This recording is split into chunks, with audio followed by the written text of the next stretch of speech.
صحابہ کرام کتنے حریص اور کتنے یہ خواہش مند تھے نبی پاک صلی اللہ علیہ وسلم کی سنتوں پر عمل کرنے میں، آپ کی اقتداء اور اتباع کرنے میں، کہ جب آپ نے اعلان کیا تو صحابہ کرام ٹوٹ پڑے. ہر کوئی چاہتا تھا نبی صلی اللہ علیہ وسلم کی اقتداء کرے اور آپ صلی اللہ علیہ وسلم کی سنت کے موافق حج ادا کرے. یہ نہیں کہ بعد میں بھی حج کر لیتے ہیں اور صحابہ کرام سے سیکھ لیتے ہیں. اور ایسے ہی دوسری بات یہ ہے کہ ہمارے بھائیوں اور بہنوں کہ انہوں نے فوراً عمل کیا، تاخیر نہیں کی حج میں.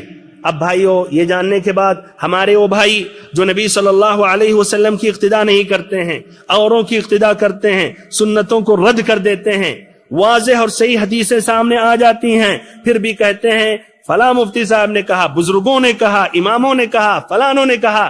ان کو ذرا اللہ تعالیٰ سے ڈرنا چاہیے اور نبی پاک صلی اللہ علیہ وسلم کی اتباع کرنی چاہیے جس طرح صحابہ کرام اتباع کرتے تھے. ایسے ہی جو حج میں تاخیر کرتے ہیں، فرض ہو جانے کے بعد بھی استطاعت کے باوجود آئندہ اگلے سال بعد میں، اس طرح کرتے کرتے کئی سال گزر جاتے ہیں، اور کبھی کبھی ایسا ہوتا ہے ان کا آئندہ سال نہیں آتا ہے، اس سے پہلے وہی دنیا سے رخصت ہو جاتے ہیں. دوسرا فائدہ، نبی پاک صلی اللہ علیہ وسلم نے عرفہ کے دن، پھر قربانی کے دن، پھر ایسے ہی اوسط ایام التشریق میں آپ نے خطبہ سنایا، آپ نے خطبہ دیا، اور اس میں بہت سی باتیں، بہت سے وصیتیں آپ نے کی. ان اہم وصایا میں سے، وصیتوں میں سے دوسرا یہی فائدہ ذکر کر رہا ہوں کہ نبی پاک صلی اللہ علیہ وسلم نے کتاب و سنت کو لازم کرنے کی وصیت کی، جس میں کامیابی اور کامرانی ہم تمام مسلمانوں کی.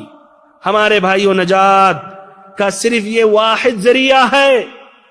جو مسلمانوں میں اتفاق اور اتحاد لانا چاہتے ہیں، یا چاہتے ہیں کہ اللہ رب العزت ان کا حال بہتر میں بدل دے، ذلت کے بعد عزت دے، تو صرف یہی واحد راستہ ہے، الاعتصام بکتاب اللہ وسنت نبیہ صلی اللہ علیہ وسلم، واعتصموا بحبل اللہ جمیعا ولا تفرقوا. تیسرا فائدہ یہ ہے، نبی پاک صلی اللہ علیہ وسلم نے وصیت کی کہ مسلمان مومن آپس میں ایک دوسرے کے بھائی ہیں. تو ہمیں بھائیوں یہ بھائی چارگی اور یہ اخوت اسلامیہ کو سمجھنا چاہیے اور اپنا رشتہ دوسرے مسلمان بھائی سے قوی اور مضبوط کرنا چاہیے. چوتھا فائدہ، یہ آپ صلی اللہ علیہ وسلم نے حکم دیا کہ حکمرانوں کی اطاعت کرو. تو بھائیو یہ نبی صلی اللہ علیہ وسلم کی وصیت ہے، ہمیں اس پر عمل کرنا چاہیے اور حکمرانوں کی اطاعت کرنی چاہیے، مخالفت نہیں کرنی چاہیے. اور ایسے ہی الگ الگ تنظیمیں بنا کر خروج یا ان کے خلاف نکلنا، آوازیں بلند کرنا یا فتنے فساد میں اپنے آپ کو ملوث کرنا، اس سے بھائیو ہمیں دور رہنا چاہیے، اس کا اجتناب کرنا چاہیے. پانچواں فائدہ، نبی پاک صلی اللہ علیہ وسلم نے عورتوں کا حق تأکید کے ساتھ آپ نے دلایا اور کہا کہ عورتوں کے متعلق اللہ تعالی سے ڈرو اور ان کے جو حقوق ہیں وہ حقوق ہمیں سمجھنا چاہیے، وہ ادا کرنا چاہیے. ایسے ہی ان خواتین، ان بہنوں کو بھی سمجھنا چاہیے کہ ان کے شوہروں کے کیا حقوق ہیں اور وہ حقوق کو بھی ان کو پورا کرنا چاہیے. چھٹا فائدہ، اللہ رب العزت آسمانوں کے اوپر ہے، اللہ رب العزت بلندی پر ہے، اللہ رب العزت عرش پر ہے، جس طرح کہ نبی پاک صلی اللہ علیہ وسلم نے میدان عرفہ میں اشارہ کیا اور کہا اللہم اشہد، اے اللہ گواہ رہ. اور اس میں یہ بھی واضح ہے اور اس میں یہ بھی دلیل ہے کہ ہم اشارہ کر سکتے ہیں انگلی سے آسمان کی طرف کہ اللہ رب العزت آسمانوں کے اوپر ہے. ساتواں فائدہ، یہ دین اسلامیہ، ساتواں فائدہ، یہ دین اسلامیہ، یہ شریعت محمدیہ اب مکمل ہو چکا ہے. اس میں کوئی بھی گنجائش نہیں ہے کہ کوئی بڑھائے یا کوئی گھٹائے. اللہ تعالیٰ نے کسی کے بھی اختیار میں نہیں دیا، نہ ولیوں کے اختیار میں، نہ اماموں کے اختیار میں، نہ علماء کے اختیار میں، نہ مفتیوں کے اختیار میں کہ اب اس میں گھٹائیں یا بڑھائیں، جس طرح کی یہودیوں نے اپنی شریعت اور اپنی کتاب کے ساتھ کیا، جس کی وجہ سے وہ گمراہ ہوئے اور اپنی کتاب کی حقیقت کی نشانی بھی انہوں نے غائب کر دیا. یہ کسی کے بھی اختیار میں نہیں. اللہ رب العزت نے یہ دین مکمل کر دیا. ہمیں خوش ہو جانا چاہیے اور دین میں نئی نئی چیزوں کا اضافہ نہیں کرنا چاہیے۔ آپ صلی اللہ علیہ وسلم نے تاکید کے ساتھ ہمیں دین میں نئی نئی چیزیں اضافہ کرنے سے بڑھانے سے منع کیا۔ صحیح امام مسلم کی روایت ہے حضرت جابر رضی اللہ عنہ سے کہ نبی صلی اللہ علیہ وسلم جب جمعہ کے دن منبر پر کھڑے ہوتے تھے خطبہ دینے کے لیے، اللہ تعالیٰ کی حمد و ثنا کے بعد کہتے تھے فَإِنَّ خَيْرَ الْحَدِيثِ كِتَابُ اللَّهِ فَإِنَّ خَيْرَ الْحَدِيثِ كِتَابُ اللَّهِ وَخَيْرَ الْهَدِي هَدْيُ مُحَمَّدٍ صلی اللہ علیہ وسلم۔ دیکھیے قرآن و حدیث کی طرف دعوت دیتے تھے، سب سے بہترین اللہ کی کتاب ہے اور سب سے صحیح طریقہ میرا طریقہ ہے۔ بھائیو برابر کہتے تھے ہر جمعہ کے خطبے میں۔ پھر کہتے تھے وَشَرَّ الْأُمُورِ مُحْدَثَاتُهَا، سب سے بری چیزیں نئی نئی چیزیں ایجاد کرنا ہے۔ وَكُلَّ مُحْدَثَةٍ بِدْعَةٍ، اور ہر نئی چیزیں ایجاد کرنا بدعت ہے۔